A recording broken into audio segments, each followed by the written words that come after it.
Support comes from the Missouri Forest Products Association, providing more than 41,000 jobs in the production of wood pallets, railroad ties, white oak barrels, hardwood floors, and more.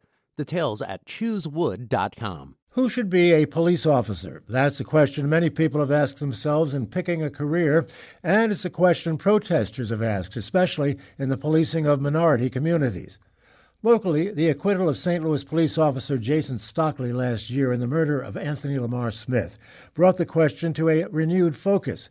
And in 2016, after the shooting of police officers in Dallas, the former police chief there, David Brown, addressed protesters and young people of color specifically. We're hiring. Get off that protest line and put an application in. And we'll put you in your neighborhood and we will help you resolve some of the problems you're protesting about.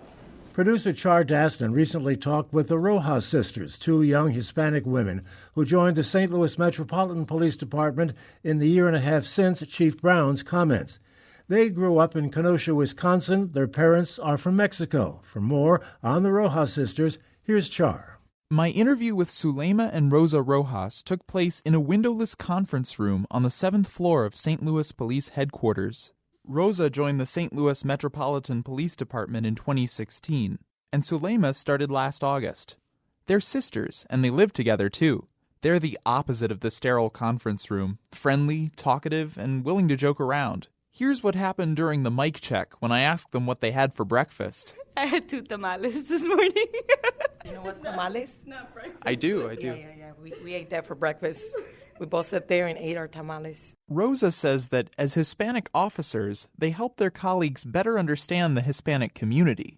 I have an understanding of why our community feels scared to talk to the police officer, the law enforcement, when they're victims because of their immigration status. We're not only helping our community, we're also helping the law enforcement understand our culture, because they do ask us, and I speak my mind. I'm willing to say this is the reason why they stay quiet, or I love when our coworkers ask us, how do you say this in Spanish? So all my partners that I've rode with, I always try to teach them a little bit of our language so they can actually, whenever they get a call and I'm not there, they know how to at least deal with something small. At the Hispanic Festival in Soulard last fall, Suleima discovered that people's opinions of the police really can change when they see officers who look like them. We got the chance to, be seen, especially in our Hispanic community, and we were approached by so many people like, oh, I didn't know we had Spanish-speaking officers, and I didn't know this, and I didn't know that.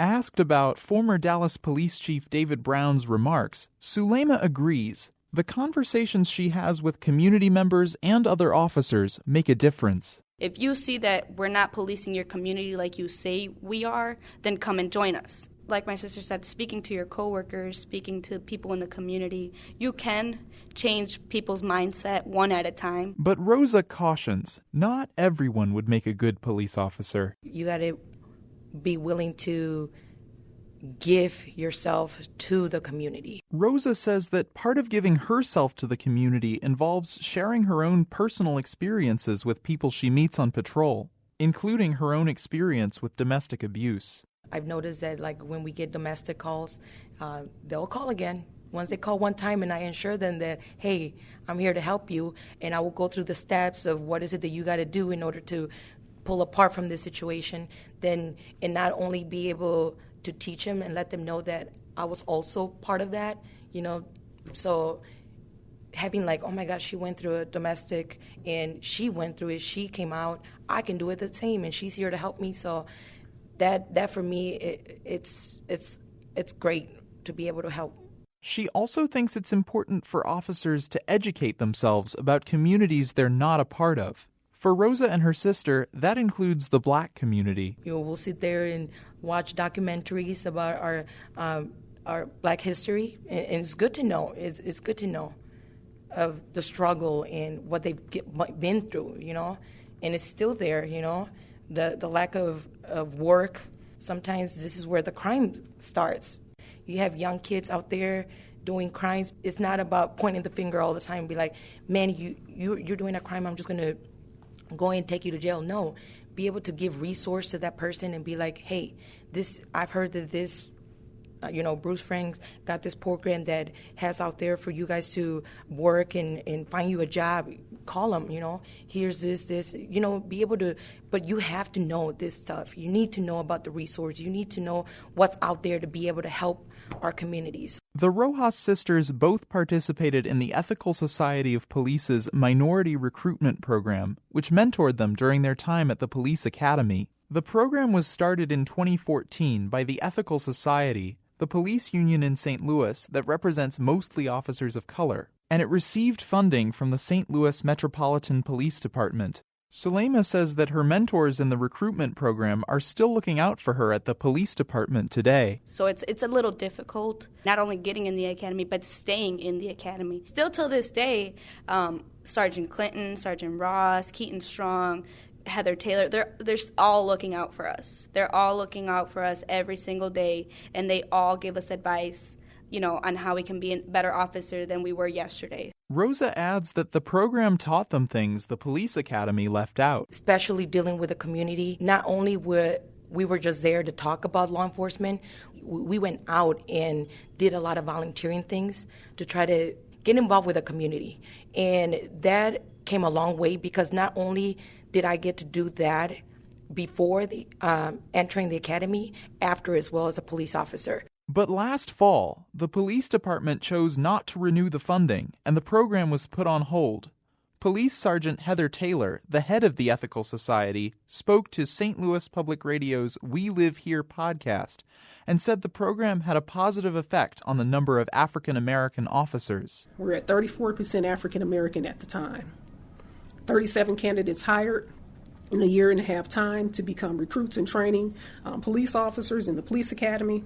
What happens after that program ends? They stop it.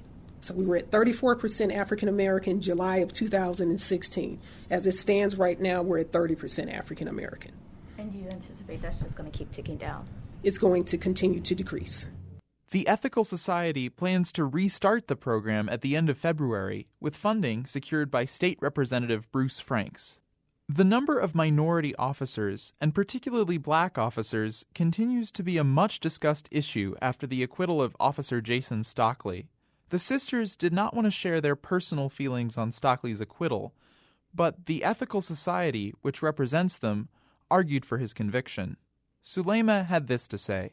Let's just say that not all officers have the same input on the Stockley verdict. But I'd rather just not comment on it.